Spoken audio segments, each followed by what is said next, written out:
conteúdo desse vídeo é exatamente a correção do nosso primeiro GQ, tanto da primeira chamada quanto da segunda chamada. Então, vocês já estão notificados de que ao longo dessa semana nós não teremos atividades presenciais por causa de eventos outros que estão ocorrendo na universidade, mas a gente precisa ter algum tipo de conteúdo para suprir exatamente essas duas datas, que a gente tem essa semana, que é na data de hoje, segunda-feira, dia 30, e na data de sexta-feira, que é dia 4. A gente só retorna para o presencial no dia 7 de outubro, que é na próxima segunda-feira. O que acontece aqui? Alguns avisos, e fique até o final do vídeo que eu vou passar uma atividade que vai ser a atividade que vai suprir o horário da próxima sexta-feira, tá? O horário da aula de hoje é a correção da prova, então vocês vão ter a oportunidade de assistir, de ficarmos aí tranquilos em relação a isso. Já antecipo, a prova foi muito tranquila, a correção foi muito tranquila, a maior parte da turma tirou, boa nota, salvo uma ou outra situação, mas se você tiver qualquer insatisfação, qualquer nível de reclamação, na próxima segunda, dia 7, eu vou entregar a prova presencial a vocês, e aí a gente pode conversar individualmente, tá certo? Então, ficamos combinados assim. Aula de hoje, a gravação, correção da prova. Próxima sexta-feira, a pesquisa que eu vou colocar aqui no final desse vídeo. E na segunda-feira, a gente retorna dia 7 de outubro, exatamente para tratar dos nossos assuntos, né? E a gente começou a organização da administração pública, no final do primeiro GQ, eu falei de autarquia, falei de muitas características, só que a gente ainda não terminou a autarquia, a gente ainda vai falar, a gente vai falar das autarquias em regime especial, porque tem aí agências reguladoras, as autarquias corporativas, ou seja, aquelas que fiscalizam atividades profissionais, os famosos conselhos de classe. A gente ainda vai falar de fundações públicas de direito público, que a doutrina chama de autarquias fundacionais ou fundações autárquicas. Então, a gente vai falar sobre isso, tá? Inclusive, a pesquisa que vocês vão fazer para suprir o horário da gente da próxima sexta-feira envolve exatamente essas autarquias, autarquias em regime comum, por assim dizer, agências reguladoras, eventualmente, e também as fundações públicas de direito público, tá?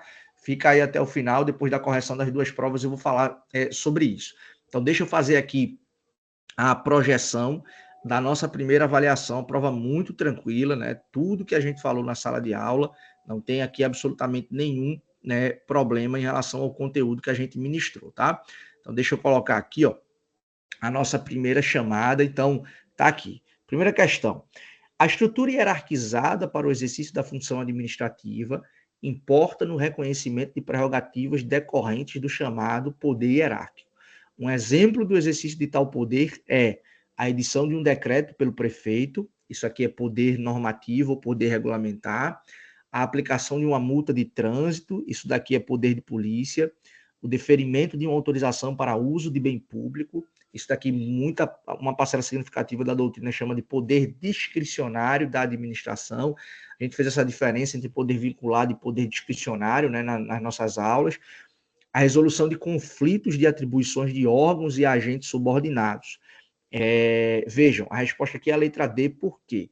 Porque nós vimos que o poder hierárquico, ele permite exatamente à administração pública fazer o quê? Ela fiscalizar o funcionamento da sua própria estrutura, ela organizar, a partir da criação de diretorias, de regionais, enfim, a própria ampliação da estrutura administrativa, ela decorre, também desse processo aqui de poder hierárquico. Então, a gente tem isso, a gente tem a possibilidade de delegação e de avocação. Então, se nós temos aqui um conflito entre atribuições de órgãos, que integram exatamente ali a estrutura administrativa, quando você resolve isso, você está resolvendo isso exatamente a partir do poder hierárquico, a partir da capacidade de fiscalização e de organização da própria estrutura, da administração pública. E aí a letra E fala de escolha dentre duas ou mais alternativas, isso aqui é poder discricionário, tá? Próxima questão. A Constituição inovou ao fazer expressa menção a alguns princípios a que se submete a administração, direta e indireta, a saber, o princípio da legalidade, impessoalidade, moralidade administrativa, publicidade e eficiência. Assinale a opção que indica o princípio a que se impõe a todo agente realizar suas atribuições com presteza, perfeição e rendimento funcional. Esse aqui é o princípio da eficiência, letra E, não é? a busca por melhores resultados, busca por a economia, não só isso, né? Não é só a questão financeira econômica, mas é a busca propriamente pelo aumento da qualidade da prestação do serviço e da produtividade também, não é? Terceira questão, a administração pública tem deveres, tais como agir, o que significa atender com celeridade aos interesses dos cidadãos, antecipando-se mediante planejamento das demandas essenciais. Dever da eficiência, utilizando os recursos com efetividade e presteza. Dever da probidade, agindo com ética, integridade e retidão. E o dever de prestar contas no que diz respeito aos conceitos acerca dos poderes da administração, numere a segunda coluna de acordo com a primeira. Vamos lá. Vamos observar aqui. É utilizado pela administração para poder organizar, estruturar e estabelecer relações de coordenação e subordinação entre seus órgãos. Isso daqui é poder hierárquico, a gente acabou de falar, não é? Então, seria o item 2 aqui. Visa garantir o bem-estar coletivo, buscando assegurar que não sejam direitos individuais ameaçados pelo seu exercício limitado, de modo que assegura a liberdade individual, limitando-a. Isso aqui é poder de polícia, né? A gente viu que o poder de polícia tem essa finalidade de limitar as liberdades, o exercício do direito de propriedade em prol do bem comum, né? Corresponde tipicamente aos regulamentos de execução, sob a forma de decretos que consubstanciam normas gerais e abstratas que se dirigem a todos que se encontram na mesma situação indistintamente. Isso aqui é poder normativo, né?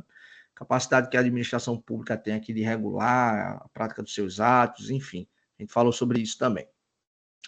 Serve para apurar infrações e aplicar sanções aos agentes públicos pela lei, aos contratados pela lei pelo contrato e aos particulares submeter à disciplina da administração. Isso aqui é poder disciplinar, né? Aqueles que submetem à supremacia especial, tem algum tipo de vínculo com a administração, seja ele vínculo legal ou vínculo de natureza contratual. Então, a ordem correta aqui, por essa lógica, 2, 4, 1 e 3. Então, a resposta correta, a letra B, tá certo, pessoal? Então, quarta questão. A administração indireta é o conjunto de órgãos que prestam serviço de interesse público e estão vinculados a uma entidade da administração direta, mas possuem personalidade jurídica própria. Assinale a alternativa que dispõe corretamente acerca de entidades da administração indireta. Veja, entidades da administração indireta, conforme a gente explicou, são entidades administrativas que têm personalidade jurídica própria, né? O caso de autarquias, é o caso de fundações, de sociedades de economia mista, de empresas públicas. Órgãos públicos são despersonalizados, ok? Então, veja, aqui a gente está pedindo assinale a alternativa que dispõe corretamente acerca de entidades da administração indireta. A União é administração direta, portanto, está errado aqui. Assembleia Legislativa é poder legislativo, portanto, administração direta. Município também, Assembleia Legislativa pela mesma razão. Tribunal de Contas também. E aqui a gente tem organizações do terceiro setor que não são integrantes da administração. Eu vou falar no final do assunto, né? São paraestatais. O terceiro setor são entidades assim que, embora tenham um funcionamento muito parecido e estejam muito próximos da administração, não integram formalmente o conceito de administração pública, e aí a gente vai falar sobre isso, tá? Então, tá aqui a resposta correta é autarquia, sociedade de economia mista e empresa pública, letra B. Beatriz, feliz por ter comprado um terreno em sua cidade natal, realizou a construção de sua casa dos sonhos, sem prévia licença. Durante a obra, ela pediu para que os construtores avançassem os limites da propriedade, ocupando 25% da via pública. Todavia, o poder público do município, no exercício de fiscalização da ocupação do solo urbano, determinou que Beatriz desmanchasse a parte que ocupava a via pública. Nesse sentido, assinale qual o poder administrativo que estabelecesse essa determinação do município? Poder de polícia, né? Que limita as liberdades e o exercício do direito de propriedade, fiscaliza, por exemplo, o uso do solo urbano, as atividades de comércio, atua na vigilância sanitária, poluição sonora, poluição do meio ambiente. Então, isso aqui é um típico caso clássico de poder de polícia. A administração tem como um dos seus princípios básicos a impessoalidade, que está diretamente ligada a... Nós falamos na aula que a impessoalidade ela tem minimamente 2 desdobramentos, né? A vedação à promoção pessoal no uso da estrutura administrativa e também a necessidade de tratamento igualitário àquelas pessoas que estão na mesma condição, né? Óbvio que tem aquelas ações afirmativas, questões que envolvem a igualdade material, mas aqui é a igualdade de tratamento que a administração deve dispensar a todos os administrados que estejam na mesma situação jurídica. Portanto, a resposta correta, a nossa letra A. Gisele é formada em economia e vem estudando há alguns anos para concurso público com vistas a concretizar seus planos de ser a cargo efetivo, que lhe assegura a garantia da estabilidade após o preenchimento dos respectivos requisitos. Diante dessa situação hipotética, é correto afirmar que Gisele colocará em prática o seu projeto pessoal caso venha concorrer para a vaga em certame aqui, realizado para integrar o quadro de servidores de carreira de certa autarquia estadual. Então, eu expliquei isso na aula, disse que o regime jurídico dos servidores públicos das autarquias é um regime estatutário, a estabilidade, eu até trouxe todos os desdobramentos, né? Teto remuneratório, acumulação de cargo público, necessidade de aprovação em concurso público de cargos, em concurso público de provas ou provas e títulos. Então, a única situação aqui que envolve o cargo público efetivo é exatamente a seleção, né? O concurso realizado para a carreira de certa autarquia estadual. Então, cargo em comissão não é, contratação temporária, procedimento seletivo, emprego público também não é em empresa pública estadual. Eu fiz essa diferença nas nossas aulas. Então, nesse caso aqui, a resposta correta é exatamente a letra C, tá bom, pessoal? Deixa eu interromper o compartilhamento aqui. Teve uma questão aberta nessa primeira chamada, que foi uma questão que eu coloquei no quadro, que era para falar sobre os ciclos de polícia. Então, você precisava ali falar sobre a questão de sanção, de consentimento, de fiscalização e de legislação. Você poderia discorrer bastante sobre o assunto, e o que eu queria essencialmente era que você definisse o que é poder de polícia, trouxesse ali as suas características, falasse sobre os ciclos e especificamente entrasse naquele julgamento que a gente tratou, que o Supremo compreendeu a possibilidade de que dos ciclos de polícia, no final das contas, apenas a legislação não é possível de delegação, mas até mesmo a sanção é passível de delegação para ente da administração pública indireta, desde que prevista em lei essa autorização para delegação, e que também a empresa, né, a estatal ali responsável por receber essa delegação, não exercesse a atividade em regime de monopólio, portanto, em caráter não concorrencial, né, não visasse lucro, etc. E a gente viu esse caso, inclusive, discutimos em sala de aula, tá certo, pessoal? Então, esse foi aí o ponto que a gente trabalhou na nossa questão aberta da primeira avaliação. Então, agora eu vou compartilhar já na sequência aqui a nossa segunda chamada, que foi também uma prova de mesmo nível, uma prova muito tranquila também, da gente poder fazer, né? Vejam, aqui, determinado policial penal permaneceu um dia inteiro cumprindo uma ordem legal emitida por Lucas, seu superior, com o objetivo de organizar o trabalho na repartição pública. Nesse cenário, considerando o entendimento doutrinário e jurisprudencial dominantes, é correto afirmar que a expedição de ordens legais pelos superiores é uma manifestação do poder hierárquico, né? Organização, fiscalização, delegação e avocação de competência. A palavra policial penal aqui, o caba já vai dizendo, é poder de polícia. Não tem nada a ver isso aqui, tá? É só um servidor público que, por coincidência, é um policial penal. Poderia colocar aqui, um fiscal de trânsito, um fiscal da vigilância sanitária, fulano de tal, né? Um auditor do Tribunal de Contas, alguma coisa nesse sentido. Mas aqui é só, a palavra policial é só para despistar, tá? Isso aqui é clara manifestação do poder hierárquico. Estágio probatório, a gente viu, né? Fulano que é aprovado em concurso público para cargo público efetivo, ele se torna estável após 3 anos, né, de efetivo exercício, sendo aprovado em estágio probatório após a avaliação especial de desempenho, né, que eu coloquei até aqui no texto. Então, letra B é a resposta correta. Após perquirir a distinção entre administração direta e indireta e os respectivos órgãos e entidades administrativas, além das questões atinentes à personalidade jurídica de cada caso, Felisbela concluiu corretamente que os tribunais de contas são órgãos integrantes da administração direta que não são dotados de personalidade jurídica. Segura aí essa informação, tá? As autarquias são integrantes da administração indireta, portanto, a letra B está errada. As empresas públicas são entidades integrantes da administração indireta, dotadas de personalidade jurídica de direito público, de direito privado, né, se aproximam de empresas privadas. Os tribunais de justiça são integrantes da administração direta. As fundações públicas são órgãos integrantes da administração indireta, que não são dotados de personalidade jurídica. Todas as entidades integrantes da administração indireta possuem personalidade jurídica, tá? Então, apesar de existir uma discussão na doutrina sobre a natureza jurídica dos tribunais de contas, se é um poder independente, né? Se é um poder auxiliar do legislativo, se integra o legislativo ou não, o Tribunal de Contas é um órgão, né, que integra a administração pública direta. Não importa se é legislativo, se é um poder autônomo, mas é a administração pública aqui direta, que não tem personalidade jurídica própria, tá certo? Então, letra A é a resposta correta.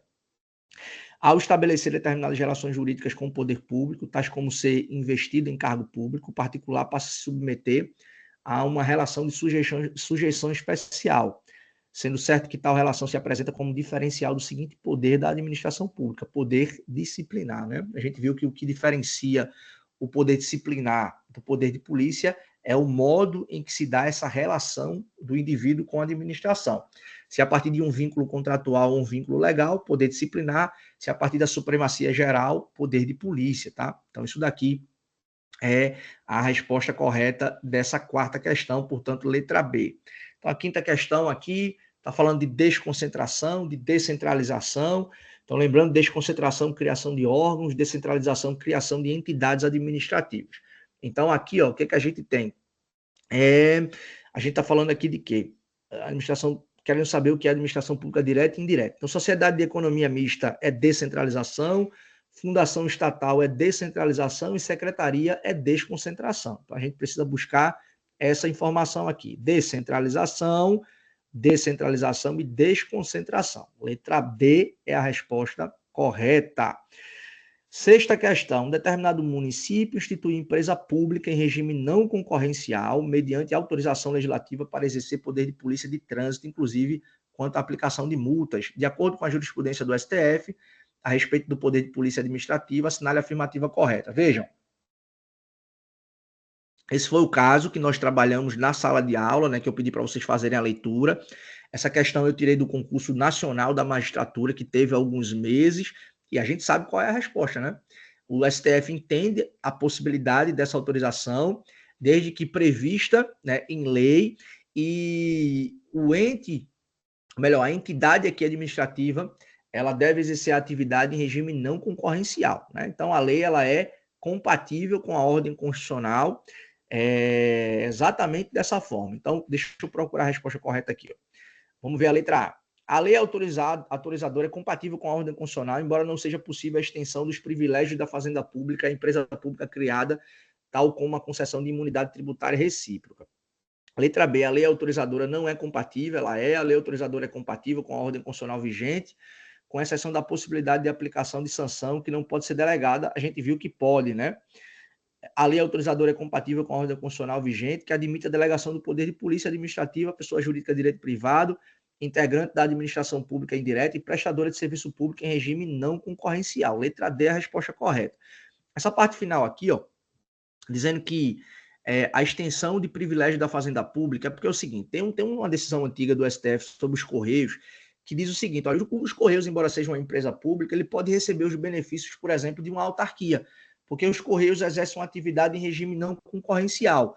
Então, nesse caso, se é em regime não concorrencial, é possível sim, porque é como se fosse uma autarquia, tá? Embora seja uma empresa pública, mas que prestadora de serviço público. A gente não está falando de exploradora de atividade econômica, tá? Então, a letra D é exatamente o caso, né? A ementa do julgamento que a gente leu na sala de aula. Então, letra D, resposta correta.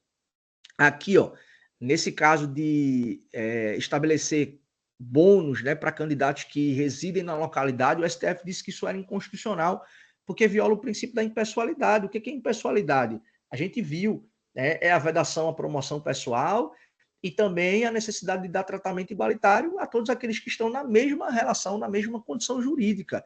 Então, se você mora na cidade ali, você não pode ter um tratamento diferenciado de quem mora num outro município, né? Não existe essa possibilidade, isso seria violação a princípio da impessoalidade. E por último, pessoal, essa questão aqui versa especificamente sobre o princípio da legalidade. Eu queria que você, para ter a pontuação máxima aqui, falasse o que a gente disse na sala de aula, que a legalidade ela tem o desdobramento no sentido legalidade positiva e legalidade negativa. Ela é um limite à atuação da administração pública, que só pode fazer aquilo que a lei determina ou autoriza que ela faça. Aliás, a gente está falando de legalidade, não, perdão, aqui era outra questão, a gente está falando aqui de publicidade, tá? A publicidade, eu queria que vocês falassem o seguinte, que nós vimos 2 desdobramentos mínimos aqui da publicidade, né? A ideia de que ela tem a eficácia dos atos da administração, então, para que esteja valendo, por exemplo, um prazo para nomeação e posse no concurso público, a partir do momento de publicação da nomeação, você tem 30 dias para tomar posse. Então, a publicação dos atos da administração gera o quê? Gera a eficácia desses atos. E também, a gente falando de publicidade, a gente aumenta a transparência.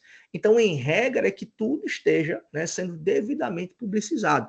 É por isso que a gente tem lei de acesso à informação, né, portal de transparência, dentre outros aspectos aqui, né? Então, não existe a gente mitigar o princípio da publicidade, exceto em questões específicas que envolva a segurança nacional, a intimidade do indivíduo, né? Então, esse regulamento aqui que a CVM eventualmente queria criar, de impor sigilo a todas as informações sem qualquer justificativa, isso está errado, né? Então, é inconstitucional isso, seria inconstitucional por violar o princípio da publicidade e não encontrar aqui respaldo em nenhuma das exceções existentes. Então, você ia falar desses aspectos aqui para ter a pontuação máxima, ok? Então, foi exatamente isso que a gente cobrou e que a gente teve na nossa prova aí de segunda chamada, perfeito? Então, eu queria que vocês observassem isso e eu queria lançar aqui um desafio para que vocês façam uma pesquisa para suprir o tempo de aula da próxima sexta-feira, que é o seguinte, eu queria que vocês identificassem pelo menos 2 autarquias, tá? E aí, portanto, pode ser uma fundação pública de direito público. Eu queria que vocês encontrassem a nível de município, no âmbito do estado de Pernambuco, a existência de uma determinada autarquia e de uma determinada fundação. Então, você vai fazer o seguinte, coloca no Google assim, autarquias no município de Olinda. Aí você vai lá pesquisar se o município de Olinda tem alguma autarquia. Ou se o município tem alguma fundação. Já vou dar um bizu, tá? Normalmente fundações a nível de município são bibliotecas, tá? Pode ter o Instituto de Previdência também, muito raro isso acontecer, mas você pode dar uma olhada. E aí eu queria que vocês fizessem isso a nível de município, tá? Todos os municípios do estado de Pernambuco estão liberados aí para você tentar encontrar pelo menos uma autarquia e uma fundação. Não quero município de Recife. O município de Recife está fora. Então, o desafio aqui é você tentar encontrar uma autarquia municipal e uma fundação municipal em qualquer município do estado de Pernambuco, exceto a nossa capital, Recife, tá bom? Então, fica aí o desafio, porque aí na próxima aula, dia 7, a gente vai discutir o tema para podermos trabalhar e darmos continuidade à estrutura e organização da administração pública. A gente vai continuar trabalhando a parte de autarquias. Beleza, pessoal? Então, qualquer dúvida que você tiver, pode me mandar, eventualmente, um e-mail aqui no chat, mas para você ter a confirmação dos critérios de correção, conforme eu acabei de falar, você vai pegar a sua prova na próxima segunda-feira e aí a gente pode ter uma conversa individual a partir da necessidade de cada um. Beleza? Então, obrigado pela participação de vocês, obrigado pela parceria, boa semana, até nossa próxima aula, tá bom, pessoal? Forte abraço.